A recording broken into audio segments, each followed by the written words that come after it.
કરી લે તારા વિચારોનું દર્શન, થશે તારા જીવનનું સર્જન. કરી લે તારા વિચારોનું દર્શન, થશે તારા જીવનનું સર્જન.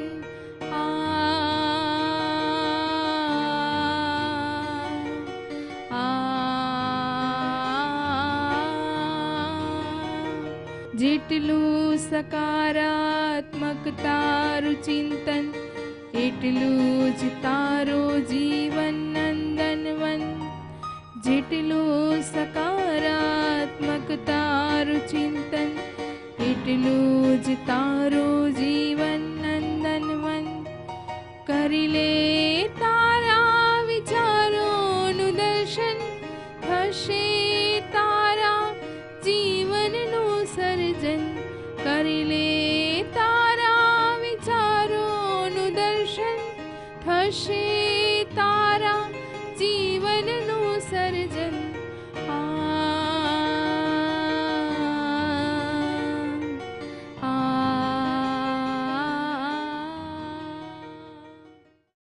નમસ્તે દર્શકો, સકારાત્મક જીવનશૈલીની ચર્ચાની અંદર આપણે સફળ યાત્રા બનાવવા માટે જોઈ રહ્યા છીએ કે કેવી રીતે આત્મચિંતન અને પરમાત્મા ચિંતન એટલે આધ્યાત્મિકતા જરૂરી છે. તો ઉષાબેને આપણને એના પર ગાઈડલાઈન આપવાનું શરૂ કર્યું છે, જેનાથી આપણી સકારાત્મક જીવનશૈલીની યાત્રા સંપૂર્ણ રીતે સુખી બની શકે. તો ફરીથી આપણી સમક્ષ પધાર્યા છે આદરણીય ઉષાબેન. ઉષાબેન, વેલકમ ટુ ધ શો. નમસ્તે. ઉષાબેન, આપણે સકારાત્મક જીવનશૈલીની ઓર આગળ વધી રહ્યા છીએ. તો આપણે વાત કરતા હતા કે પરમાત્માની. તો જેમ અમને એવા ક્વેશ્ચન્સ ઊભા થાય છે કે પરમાત્મા તો સર્વવ્યાપી છે, યા તો કણકણમાં છે, તો અમે એને ક્યાં ક્યાં શોધીએ, શું શું કરીએ એમના માટે?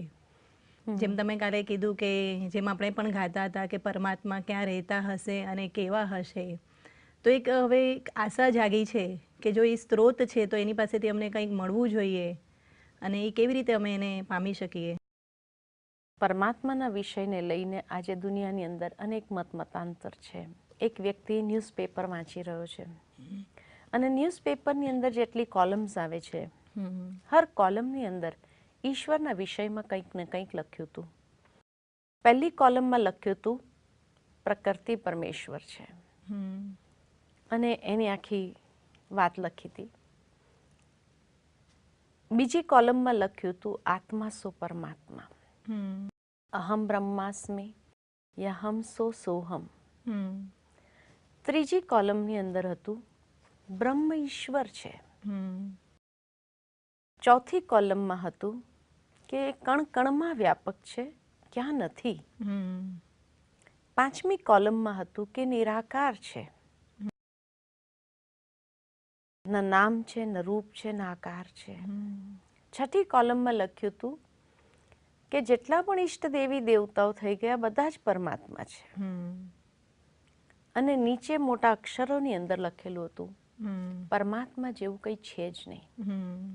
અગર ખરેખર પરમાત્મા છે તો પ્રૂફ આપો. હવે જે વ્યક્તિ આ ન્યૂઝપેપર વાંચી રહ્યો હતો, આ બધી કોલમ વાંચ્યા પછી એણે શું નિર્ણય લીધો હશે કે સત્ય કોને કહીએ? આટલી બધી મતોમાં સત્ય શું? એનાથી પણ કદાચ વધારે મતો હોય. અને એટલે એટલો કન્ફ્યુઝ સ્ટેજમાં હતો કે કદાચ એણે પણ એ જ કહી દીધું કે ભગવાન જેવું કોઈ છે જ નહીં, અને સચમુચ અગર ભગવાન હોય તો પ્રૂફ આપો. હે ને? આ હાલત થઈ ગઈ છે આજે મનુષ્યની. કારણ કે આજે આ બધી મતોને જોઈએ તો એકબીજાને કોન્ટ્રાડિક્ટ કરી રહી છે. આત્માને પરમાત્મા કહીએ યા પ્રકૃતિને પરમાત્મા કહીએ, બ્રહ્મને ઈશ્વર કહીએ યા કણકણમાં વ્યાપક છે એમ કહીએ, નિરાકારને કહીએ, સાકારને કહીએ કે છે જ નહીં એમ કહીએ, ને ક્યાં ક્યાં શોધીએ, ને ક્યાં ક્યાંક શોધીએ. એટલે આજનો મનુષ્ય ઘણો જ કન્ફ્યુઝ છે. હવે એની એ કન્ફ્યુઝનમાં સત્ય શું છે, એ સત્ય કોને કહે, કોને માને? એટલે કદાચ મોડર્ન જનરેશન યા યંગ જનરેશન એ વિચારે છે કે આટલું કન્ફ્યુઝન ઓલરેડી છે, તો અમને એમાં કંઈ એના પડવું જ કરતાં નથી. એનાથી દૂર જ રહીએ. જે વસ્તુનો ઉત્તર જ ખબર નથી એનાથી દૂર રહીએ. એટલે કદાચ એ લોકો ધીરે ધીરે ભગવાનથી દૂર થતા ચાલ્યા. અને આપણે પણ જેટલું સત્યને સમજવાનો પ્રયત્ન કર્યો એટલું કદાચ સત્યથી આપણે દૂર થતા જઈએ છીએ. જેમ પેલી વાર્તા યાદ આવે છે કે એકવાર 5 સુરદાસો હતા, નેત્રહીન હતા. એ 5 સુરદાસોને કહેવામાં આવ્યું કે હાથી ઘરમાં જઈને જુઓ હાથી કેવો છે. હતા તો નેત્રહીન, એટલે ગયા હાથી ઘરમાં જોવા માટે કે હાથી કેવો છે. હવે જેના હાથમાં જે આવ્યું એ રીતેનું એ લોકોએ વર્ણન હાથી માટે કર્યું.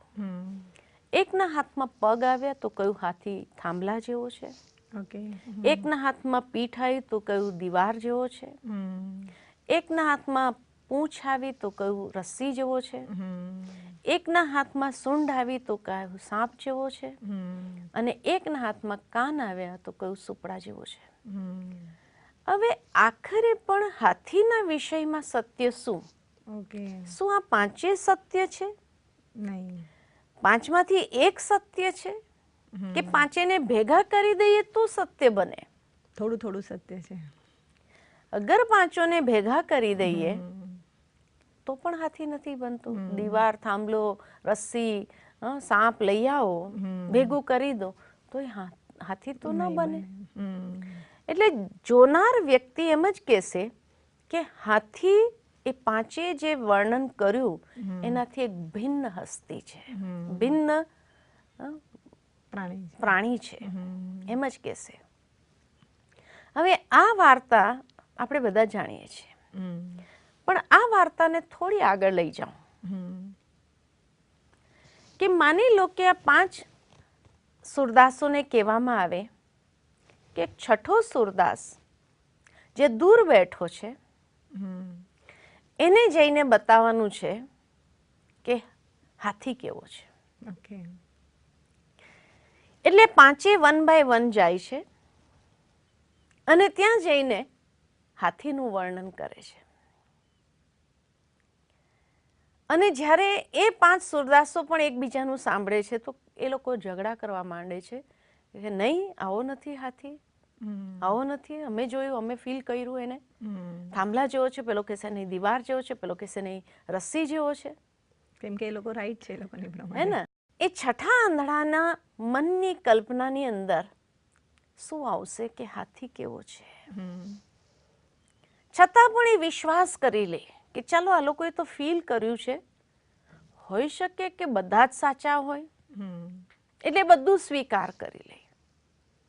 અને 6થા આંધળાને કહેવામાં આવે કે એક 7મો આંધળો દૂર બેઠો છે, ઓર દૂર બેઠો છે, એને જઈને બતાવવાનું છે તારે કે હાથી કેવો છે.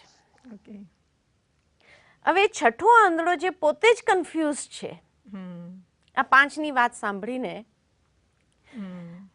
છતાં પણ એણે વિશ્વાસ કરી લીધું અને એ 7મા આંધળાને બતાવે છે જઈને કે હાથી કેવો છે. એટલે એ કન્ફ્યુઝ સ્ટેજમાં જ્યારે એ બતાવે છે, હાથીનું વર્ણન કરે છે કે આવું પણ છે ને આવું પણ છે ને આવું પણ છે, તો એ 7મો આંધળો સાંભળીને શું કહેશે? જેણે ફીલ પણ નથી કર્યું, જેણે એ ચર્ચાને સાંભળી પણ નથી, એ 7મો આંધળો કદાચ એમ જ કહી દેશે બકવાસ, મારે કંઈ નથી માનવું. આવું કોઈ પ્રાણી હોતું હશે? હે ને? રાઈટ. પહેલા તમે જ સ્પષ્ટ થઈ જાઓ કે હાથી કેવો છે, પછી આવીને મને બતાવો. બરોબર છે. આજે એ જ હાલત મનુષ્યની થઈ છે. કારણ કે મનુષ્ય પાસે પણ જ્ઞાનનું દિવ્ય ચક્ષુ નથી. અને એ જ્ઞાનનું દિવ્ય ચક્ષુ ન હોવાને કારણે આજે હર મનુષ્ય ભગવાનના મંદિરમાં જઈને એ જ ગાય છે કે નૈનહીન કો રાહ દિખાઓ પ્રભુ, આમ અંધોની લાઠી બનો પ્રભુ. તો આ 2 આંખો હોવા છતાં પણ પોતાને આંધળા કહે છે. મને એક જ્ઞાન ચક્ષુ ન હોવાને કારણે આજે હર મનુષ્ય દુનિયાની અંદર નેત્રહીન યા નયનહીન યા સુરદાસ છે. હવે હોઈ શકે, બની શકે કે આપણા જે પૂર્વજો યા ઋષિ મુનિઓ હતા યા જે દુનિયાના ધર્મના ઠેકેદારો છે, એ લોકોએ કદાચ ભગવાનની કોઈ ન કોઈ વસ્તુને મહેસૂસ કરી હોય,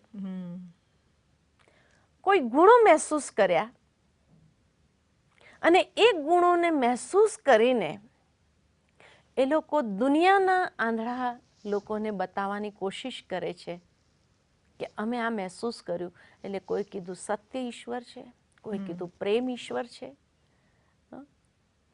કોઈએ કીધું કે જ્ઞાનના સાગર છે, કોઈએ કીધું પરમ પવિત્ર છે, કોઈએ કીધું નિરાકાર છે, કોઈએ કીધું સાકાર છે, કોઈએ કીધું બ્રહ્મ છે. હવે દુનિયાના જે એ ત્રીજું જ્ઞાનનું ચક્ષુ ન હોવાને કારણે જે સુરદાસો છે, એ લોકોએ કદાચ વિશ્વાસ કરી લીધો કે આ લોકોએ બધાએ જે કીધું કદાચ સાચું હોય, ચાલો આપણે બધાને માનીએ. એટલે એ લોકોએ ઘરમાં બધા ફોટાઓ રાખી દીધા. જે સાચું હોય, જેને પહોંચી જાય, જેમાંથી કંઈ પણ પ્રાપ્તિ થાય, આપણે તો ભગવાનને આપણી પ્રાર્થના પહોંચાડવાની છે. એટલે એ લોકોએ બધાને સ્વીકાર કરી લીધું. જે આવ્યું, જેણે જે કહ્યું સત્ય સત્ય સ્વીકાર્યું, હે ને. પરંતુ આજનું જે જનરેશન છે, જે પણ આંધળા છે, જે પણ સુરદાસ છે, એ લોકો જેણે ફીલ પણ નથી કર્યું, જે પોતે કન્ફ્યુઝ સ્ટેજમાં છે, એ લોકો એ જનરેશનને બતાવવાની કોશિશ કરે છે કે આ બધા ભગવાન છે. એટલે આજનું જનરેશન શું કહે છે? આટલા બધા ભગવાન હોતા હશે? બકવાસ, આવું કઈ વસ્તુ જ નથી. અને ભગવાન હોય તો સબૂત આપો, કેમ કે પ્રૂફની દુનિયા છે. વિજ્ઞાને હર વાતની પ્રૂફ આપી છે, તો અમને પણ પ્રૂફ જોઈએ. એટલા માટે આજે દુનિયાની અંદર જે યંગ જનરેશન છે, એ વસ્તુને એ લોકો સ્વીકારવા તૈયાર નથી કે પરમાત્મા આટલા બધા ન હોઈ શકે, ભગવાન એક જ હોવા જોઈએ. અને એ બતાવો અમને કે એ પરમાત્મા જે એક જ બધા ધર્મમાં જેને માનવામાં આવે, એ એક જ પરમાત્મા કેવા હશે અને ક્યાં રહેતા હશે, શું કરતા હશે, એ અમને બતાવો. અમારો પણ પ્રશ્ન એ જ છે કે કોણ હશે. એટલે કન્ફ્યુઝ સ્ટેજમાં છે. આજે અમે એમ નથી કહેવા માંગતા કે જે બ્રહ્માકુમારીઝે બતાવ્યું એ તમે માની લો, સ્વીકારી લો, નહીં. પણ આજે અમે તમને એક કસોટી આપીશું. ઓકે. કારણ કે ઓલરેડી એટલા બધા કન્ફ્યુઝ સ્ટેજમાં છે દુનિયા. અમે એક મત ઓર એડિશન કરીને બધાને કન્ફ્યુઝ કરવાની ઓર કોશિશ નથી કરવા માંગતા. પણ આજે અમે એક કસોટી આપીશું. જેમ એક ઝવેરી હોય ને, એની પાસે એક કસોટી હોય છે કે સોનું કેટલા કેરેટનું છે. ઓકે. અને એ કસોટી પર એ ઘસીને બતાવશે કે હા 14 કેરેટ છે, 16 કેરેટ છે, 18 કેરેટ છે, 20 કેરેટ છે, 22 કેરેટ છે, બતાવશે. હે ને? મને એનું સત્ય સ્વરૂપ બતાવશે કે આ 18 કેરેટનું છે, આ 20 કેરેટનું છે. એ જ રીતે આજે અમે પણ તમને એક કસોટી આપીશું કે જેના આધાર પર તમે તમારી મતને એના ઉપર કસીને જુઓ, સત્ય છે, નહીં તો સત્યને પ્રાપ્ત કરો. અને એ કસોટી 5 વાતો છે. હવે એ 5 વાતો કઈ જે કસોટી બનીને છે?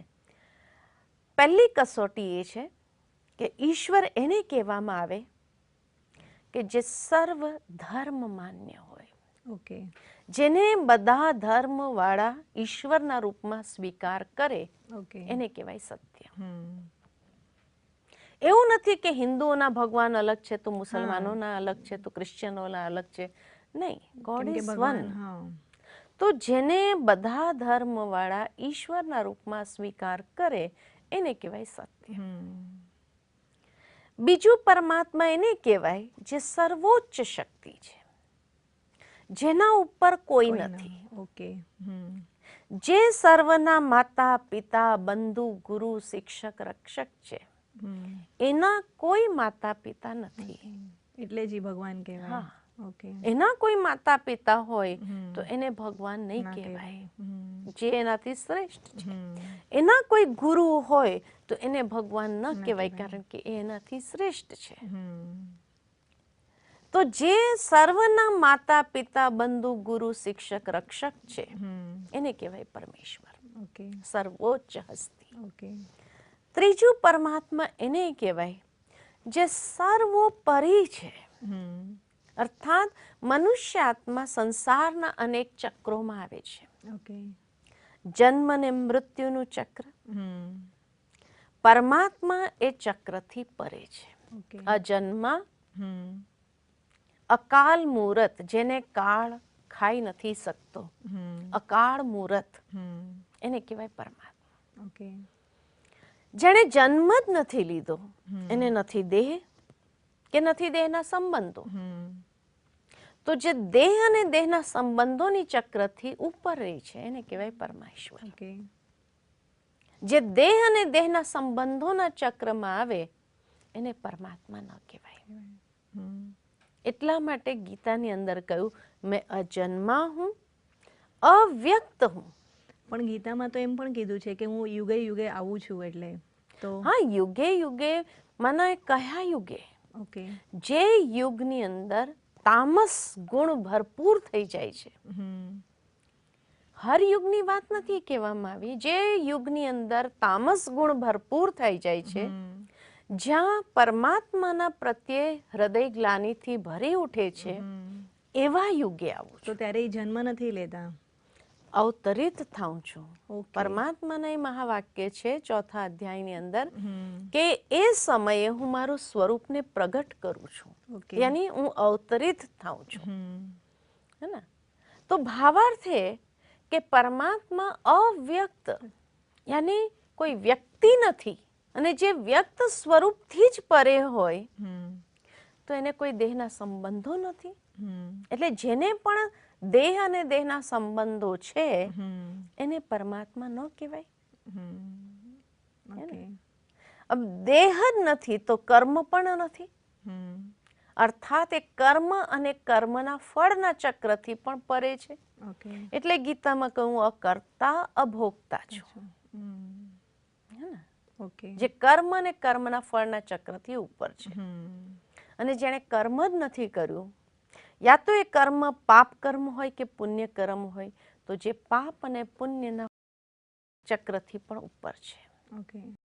અને પાપ અને પુણ્યના ફલ સ્વરૂપે યા સુખની પ્રાપ્તિ થાય યા દુઃખની પ્રાપ્તિ થાય, હમ. તો સુખ દુઃખના ચક્રથી પણ પરે છે. ઓકે. તો જે આ બધા ચક્રથી પર હોય એને કહેવાય પરમાત્મા. ઓકે. હે ને? ચોથી વાત, પરમાત્મા એને કહેવાય કે જે પર હોવા છતાં પણ બધું જાણે છે, ઓકે. જ્ઞાતા છે. એટલે કહ્યું સર્વજ્ઞ, ઓકે. જેની પાસે સંસારના ત્રણેય કાળોનું જ્ઞાન છે, આદિ મધ્ય અને અંતનું જ્ઞાન છે. હમ. હમ. જેની પાસે મનુષ્ય આત્માને પણ જ્ઞાનનું ત્રીજું નેત્ર પ્રદાન કરનાર જે દિવ્ય ચક્ષુ વિધાતા છે, ઓકે.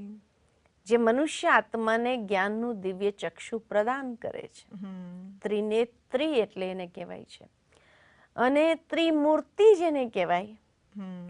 જેણે બ્રહ્મા વિષ્ણુ મહેશના પણ જે રચયિતા છે હમ. એને કહેવાય પરમાત્મા. ત્રણની મહિમા પણ એમની સાથે લાગે. ત્રિકાલદર્શી, ત્રિનેત્રી, ત્રિમૂર્તિ. ઓકે. હે ને? અને પાંચમું પરમાત્મા એને કહેવાય કે જે સર્વ ગુણોના ભંડાર છે, સર્વ ગુણોમાં અનંત છે. ઓકે. જેની મહિમા માટે માં શારદાએ લખ્યું કે સાગરની સ્યાહી બનાવો, જંગલોની કલમ બનાવો, ધરતીનો કાગઝ બનાવો, અને સ્વયંમાં સરસ્વતી બેસીને પરમાત્માની મહિમા લખે તો પણ અપરંપાર જેની મહિમા છે એને કહેવાય પરમાત્મા. ઓકે. તો આ પાંચ વાતો છે કસોટી. સર્વધર્મ માન્ય, સર્વોચ્ચ શક્તિ, સર્વોપરી, સર્વજ્ઞ અને સર્વ ગુણોમાં અનંત યા સર્વશક્તિમાન.